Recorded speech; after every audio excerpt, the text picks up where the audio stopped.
Yo, c'est Alex pour la chaîne Salama et aujourd'hui je vous fais cette petite vidéo en attendant celle de l'acte 9 des Gilets jaunes. J'étais pas à Paris pour l'acte 8 et c'est pour ça qu'il n'y a pas eu de reportage cette semaine. Ça fait plus d'un mois que je me tape les allers-retours Lausanne-Paris tous les week-ends et je vous avoue que de 1 ça coûte cher et de 2 c'est un peu fatigant. Enfin fatigant dans le sens que ça fatigue, pas dans le sens je suis saoulé. Mais bon voilà, je me dis que c'est peut-être la seule fois dans toute ma vie, je le pense pas et je l'espère pas non plus, de me réunir à un tel point avec tous mes frères et sœurs pour combattre ce système et ses pseudo-élites. Au final, et vous l'avez sûrement compris, ce mouvement c'est un peu l'aboutissement des sujets que je traite dans mes vidéos. La fin du capitalisme en gros, ou en tout cas essayer de chercher des alternatives. J'ai pas mal de proches et dont ma famille principalement qui valident pas du tout le mouvement et donc mon travail par conséquent. Heureusement pour moi j'ai tout mon entourage qui m'encourage et je voulais leur dire merci parce que c'est aussi grâce à eux qu'on peut expliquer ici en Suisse la légitimité de notre mouvement. Je vous le rappelle, ici en Suisse le mouvement il est pas forcément vu d'un bon oeil. J'en parlais dans ma première analyse dans la vidéo de l'acte 3. Les gens ici ils ont un peu tendance à croire que parce qu'on a un système démocratique visiblement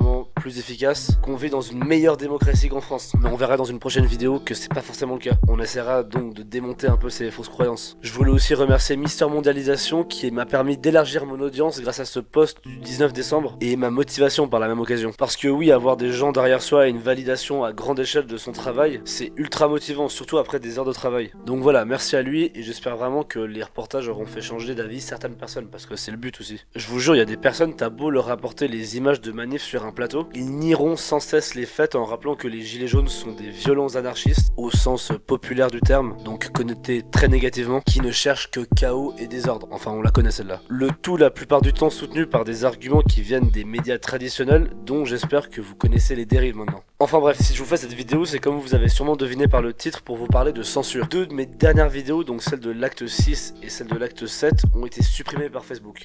Enfin, pas tout à fait. Par le passé et hors du cadre de ma chaîne, j'ai déjà eu affaire à une suppression de contenu pour faute de droit d'auteur ou de non-respect des règles en vigueur. Mais cette fois c'est différent et on va voir pourquoi. Donc voilà, c'était le 24 décembre dernier et j'avais programmé ma vidéo le matin pour le soir à 19 h. Elle sort bien à 19 h, tranquille et tout, et puis là je la partage sur tous les groupes de gilets jaunes et les pages dont je fais partie ou que je suis. En tout il y en avait 70. Alors oui, vous allez me dire c'est du spam, mais du spam ciblé. Et puis en vrai le spam c'est à des fins commerciales ou publicitaires et puis moi là je promouvois la prise de conscience, je vends rien du tout. Et surtout c'est grâce à ces groupes que le partage de masse peut s'effectuer. Enfin bref, c'est vraiment pas négligeable, j'ai une grosse partie de mon audience qui se trouve sur Facebook. Enfin bref, du coup j'envoie aussi la vidéo à tous les administrateurs des groupes pour augmenter la visibilité et la chance d'apparaître sur des pages influentes, etc. Et là je commence à avoir des réponses du style la vidéo est indisponible, qu'est-ce qui se passe? Du coup j'appelle un pote et je lui demande bah mec, t'arrives à vite voir si ma vidéo elle est en ligne sur ma page? Et là il me répond qu'elle est pas là du tout.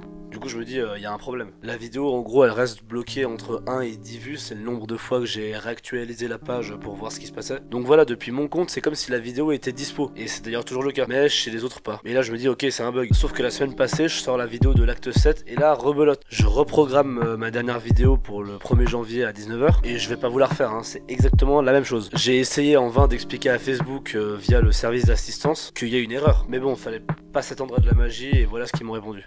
Dans le texte j'ai écrit après quelques minutes, mais en fait je me suis rendu compte qu'elle a jamais été disponible en fait, donc avant même qu'elle a été publiée, pendant l'upload j'imagine, c'est là en fait qu'elle se fait bloquer par un robot ou je ne sais quoi.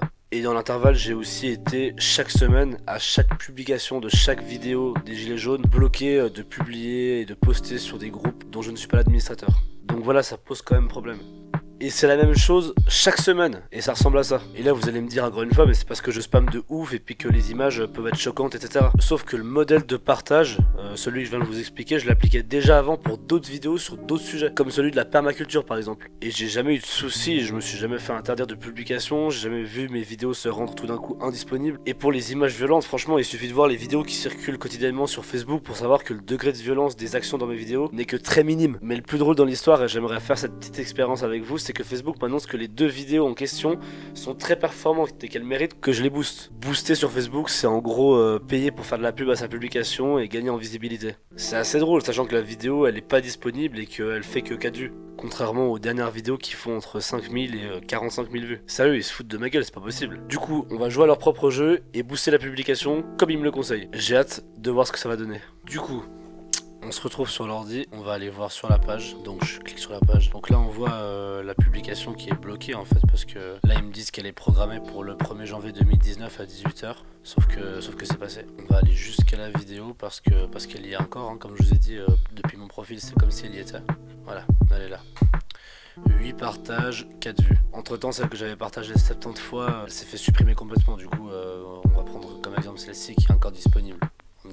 Donc là on voit bien, hein, 4 vues, 8 partages, c'est aussi les miens, hein. C'est comme je vous expliquais avant, je partage sur les groupes.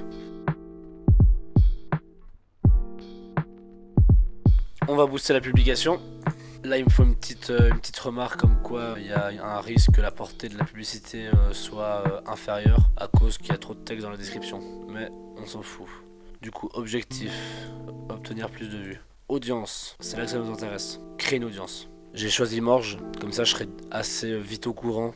J'espère demain si la publication apparaît bien sur le fil d'actualité de personnes que je connais. Ok, budget total. Je veux choisir mon budget et là je mets 1 franc.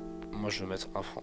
Donc là ils me disent que pour 1 franc il y a potentiellement 450 à 1300 personnes qui peuvent être touchées. Super. Diffuser cette publicité jusqu'au... Et là on met jusqu'à demain.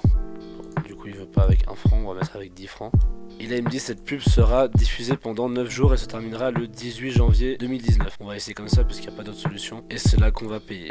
Voilà, là je viens de faire le paiement. Donc c'est en cours d'examen. Nous avons reçu votre demande. Nous examinons votre publicité pour vérifier qu'elle est conforme à nos règles publicitaires. L'option ne prend généralement pas plus de 24 heures, sauf exception. Donc voilà, on se retrouve plus tard pour voir qu'est-ce que ça donne. Bon du coup le lendemain du paiement j'ai reçu une confirmation de Facebook comme quoi la publication avait été validée et que la publicité était donc en marche. J'ai eu la confirmation d'amis comme quoi la publication était bien visible. Je vous avoue que je savais pas trop à quoi m'attendre, mais ça aurait été un peu ridicule de la part de Facebook de booster un contenu fantôme. Si on pouvait résumer d'un certain point de vue, on pourrait dire que j'ai cassé cette barrière de censure en payant Facebook, si on prend en compte l'hypothèse de la censure. Et au final c'est grave intéressant. Enfin bref, dans l'histoire j'ai quand même filé 10 balles à Facebook, c'était bien la dernière fois, ça me fait un peu chier mais c'était pour les besoins de la vidéo. J'aimerais juste préciser que moi je suis un peu sur Facebook et sur YouTube malgré moi. Je cautionne pas du tout le modèle économique sur lequel sont basés ces deux mastodontes du web. La vente d'infos privées des users à des fins publicitaires, au niveau éthique, on a connu mieux. Et ça c'est sans parler des milliards d'impôts qu'ils ne payent pas dans les pays dans lesquels ils engrangent des bénéfices monstrueux. Mais voilà, c'est horrible à dire, mais on a, moi et j'imagine plein d'autres créateurs, pas vraiment le choix d'être présents sur ces plateformes. Si ça tenait qu'à moi, j'irais voir ailleurs, mais si je veux me construire une vraie audience, et bah j'ai pas trop le choix. Enfin bref, indépendamment de ce test un peu ironique, avec toutes ces constatations qui ne relèvent pas de la spéculation, hein, mais de constatations pures et dures, bah la censure apparaît un peu comme une évidence. Quand on sait que Facebook travaille main dans la main avec les gouvernements, un peu comme toutes les grandes multinationales au final, et c'est pas étonnant, vous avez vu le pouvoir qu'ils ont Facebook, enfin je veux dire c'est assez flippant, que le mouvement des gilets jaunes, c'est un mouvement qui s'est principalement créé via les réseaux sociaux, qu'il s'organise aussi via ces mêmes réseaux. On a en droit de se demander pourquoi l'État n'irait pas fouiller un peu là-dedans pour censurer l'info ou la vraie. Surtout qu'on voit la marge immense qui me sépare des médias traditionnels.